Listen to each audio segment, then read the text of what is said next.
Urea ఇవ్వకుండా అబాండాల తెలంగాణకు urea ఇచ్చాం.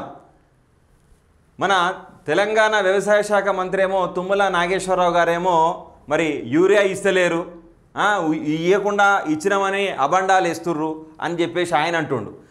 తెలంగాణకు యూరియా ఇచ్చినాం అని మరి ఏది మన బీజేపీ అధికార ప్రతినిధి ప్రేమ్ శుక్లా ఇలా ఇద్దరు అంటుర్రు.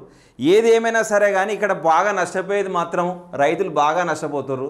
ఎందుకంటే అనుకోకుండా కాలం అనేది కూడా తెలంగాణ ప్రాంతానికి కొద్దిగా కలిసి వచ్చింది. వర్షాలు కూడా సకాలంలో గట్టిగానే పడ్డాయి.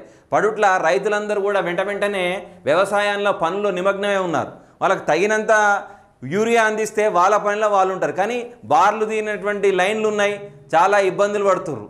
మరి రఘునందన్ రావు గారు ఏమంటారంటే ఆపరేషన్ సింధు యుద్ధాలు ఏది మన భారత్ పాకిస్తాన్ యుద్ధం వల్ల చైనా నుంచి వచ్చే యూరియా అనేది కొద్దిగా ట్రాన్స్పోర్ట్లో కొద్దిగా ఇబ్బందికరంగా సరైనది సప్లై కాలేదు. కాక కొద్దిగా అది వాస్తవంగా యూరియా లేకపోవడం వల్ల కేంద్రం నుంచి రాకపోవడం వల్లనే తెలంగాణ ప్రాంతానికి రాలే అని చెప్పేసి మన బీజేపీ ఎంపీ రఘునందన్ రావు గారు అంటుర్రు. ఇక మొత్తం పగటేశం లెక్క ఈ బీఆర్ఎస్ వాళ్ళు మా తాతలు ఇచ్చినప్పుడు మా తండ్రిని ఉన్నప్పుడు మేము పరిపాలన చేసినప్పుడు వెంటనే యూరియాలు ఇచ్చినాము, లైన్లు లేవు, అప్పుడు ఇట్లా ఆధార్ కార్డులు పెట్టి రైతులు లైన్లు కట్టలేదు అని ఏం మాట్లాడుతున్నారు, వాళ్ళు ఏం చేస్తున్నారు నాకు అర్థమే అవుతలేదు వాళ్ళది.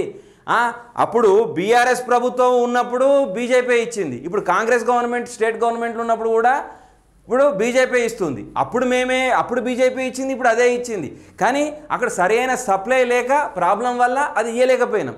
మరి ఇంకో కిషన్ రెడ్డి ఏమంటున్నాడు, యూరియా అనేది సరఫరా అవుతుంది కానీ వీళ్ళంతా అధికారులు దారి మరలించారని చెప్పేసి ఆయన అంటుండు. ఒకసారి బీజేపీలో కూడా మీరు ఒకే పార్టీ ఉన్నటువంటి నాయకులు కూడా పరస్పరం ఒక అండర్స్టాండింగ్గా మాట్లాడితే ప్రజలు కన్ఫ్యూజ్ కాకుండా ఉంటారు. ఇప్పుడు ఒకే పార్టీలో ఉన్న ఒక వ్యక్తి ఒక మాట మాట్లాడి ఇంకో వ్యక్తి ఇంకొక మాట మాట్లాడితే జనము అయోమయం పడే పరిస్థితి ఉంటుంది.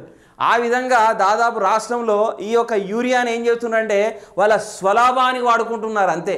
ఇక్కడ ఏ పార్టీ, ఇప్పుడు కాంగ్రెస్ పార్టీ తెచ్చిచ్చేది కాదు, అక్కడి నుంచి కేంద్రం నుంచి ఆ యూరియా అనేది రావాలి. వాస్తవంగా కాంగ్రెస్ పార్టీ అధికార పార్టీలో ఉన్న కాంగ్రెస్ పార్టీకి ఎలాంటి సంబంధం లేదు.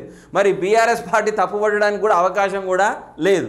కేంద్రం నుంచి రాకపోతే ప్రస్తుతం ఉన్న కాంగ్రెస్ పార్టీ ఏం చేయలేదు, బీఆర్ఎస్ కూడా అధికారంలో ఒకవేళ ఉంటే వాళ్ళు కూడా ఏం చేయలేరు. మా తాతలు ఉన్నప్పుడు కానీ అదంతా వేస్ట్ ముచ్చట. కాకపోతే ఏంటంటే సప్లై సరిగ్గా అందుబాటులో లేక ఆ పరిస్థితి వచ్చిందని మనం చూడొచ్చు. ఇక్కడ చూస్తే వాస్తవాలు పక్కదారిన పెట్టేలా కిషన్ రెడ్డి వ్యాఖ్యలు. 11 ఏళ్లుగా లేని కొరత ఇప్పుడు ఎందుకు వచ్చింది, కేంద్ర వైఫల్యాల దాచి రాష్ట్ర ప్రభుత్వంపై ఆరోపణల, యూరియా పక్కదారి పట్టేలేదన్న మంత్రి తుమ్మల. ఇక్కడ ప్రేమ్ శుక్లా గారు ఏం మాట్లాడారు, ఎంత డిమాండ్ ఉన్నా ఇచ్చేందుకు సిద్ధం, బీసీ రిజర్వేషన్లు బీసీ వ్యతిరేకం కాదు, ఉపరాష్ట్రపతిగా రాధాకృష్ణన్ గెలవబోతున్నారు బీజేపీ జాతీయ అధికార ప్రతినిధి ప్రేమ్ శుక్లా.